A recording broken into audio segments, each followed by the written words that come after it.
News every 15 minutes, weather every 10, and sports twice an hour. Newstalk, KGVO, AM 1290 and 98.3 FM. You're listening to Montana Morning with Peter Christian. A $50,000 apology. Good morning, everyone. Montana Morning. Here it is, Thursday, June the 8th, 2017. A beautiful morning in western Montana, beginning to cloud up a little bit. We have 63 degrees in Missoula. Our newscast this morning, sponsored by Bull's Eyewear, with Missoula's only certified master optician right there on South Preserve, across from Larchmont Golf Course. Give them a call, 552-1299.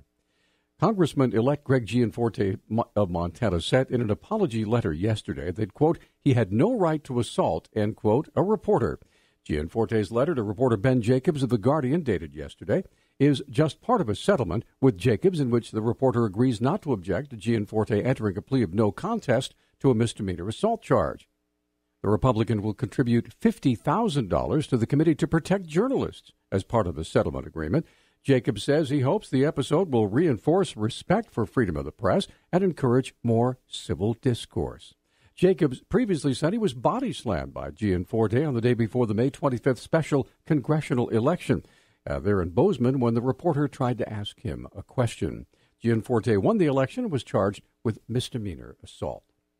It took two sets of spike strips to stop 43-year-old Anthony Wallace as he fled from Montana Highway Patrol troopers down I-90 and onto Reserve Street on Tuesday morning. At his Missoula Justice Court appearance yesterday, Deputy Missoula County Attorney Lacey Lincoln asked Judge Murray Anderson for $35,000 bail. The defendant had a no-bond warrant out for his arrest. When the officers located his vehicle and attempted to stop him, he led them on a high-speed chase, reaching speeds of 120 miles per hour. The chase started in Bonner and ended on the Reserve Street off-ramp when the defendant crashed into a guardrail. Lincoln explained the criminal endangerment charge. During the pursuit, the defendant forced other vehicles off the road, nearly rear-ended an SUV, and swerved toward a patrol vehicle.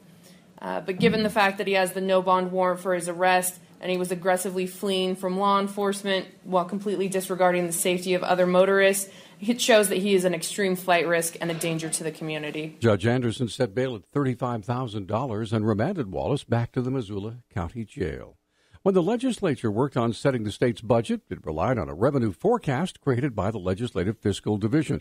As of the end of May, though, the actual revenue accrued by the state is far below what the forecast had predicted. Why is that? Well, according to Montana Senate Finance and Claims Chairman Lou Jones, an expectation that Donald Trump may cut capital gains taxes may be the biggest culprit in the revenue problem. On the income tax side, folks are not taking capital gains at the rate they were before. So they're not cashing in stocks or they're not selling appreciated assets at the same level. The theory and some of the anecdotal evidence that has been gathered by talking to individuals is that there is at least some expectation that there will be a tax cut on capital gains. Though it's expected that people will eventually liquidate those funds, the delay could lead to major cuts in many Montana departments. Well, it may be a short-term hiccup. The challenge we have is Montana, the state of Montana, pays its bills in real time. So it was already a tight budget, and this has tightened it further. There are some triggers that are set in the budget, in particular in Senate Bill 261, that speak to some additional cuts that will need to be made if the revenues don't show up. Governor Bullock's budget director, Dan Villa, appears to be expecting major cuts to go through. He's already asked state agencies to prepare for the worst. At the end of last month, the state's general fund cash balance was down to just $76 million. Montana had a $343 million fund balance just a year ago.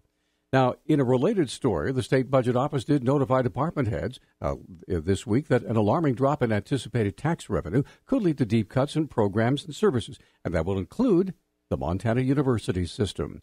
Associate Commissioner of Higher Education Kevin McRae said $6 million could be cut from the university system's budget. We could lose $6 million if the revenue triggers result in the loss of funds, but we also receive more than $200 million per year in state funding. It would be challenging to see a reduction of state funding, but on the other hand, we are well-versed and well-experienced in fluctuating revenue. When asked if tuition would have to increase to cover the shortfall, McRae said not at this time. Tuition rates are already established, certainly for this upcoming year.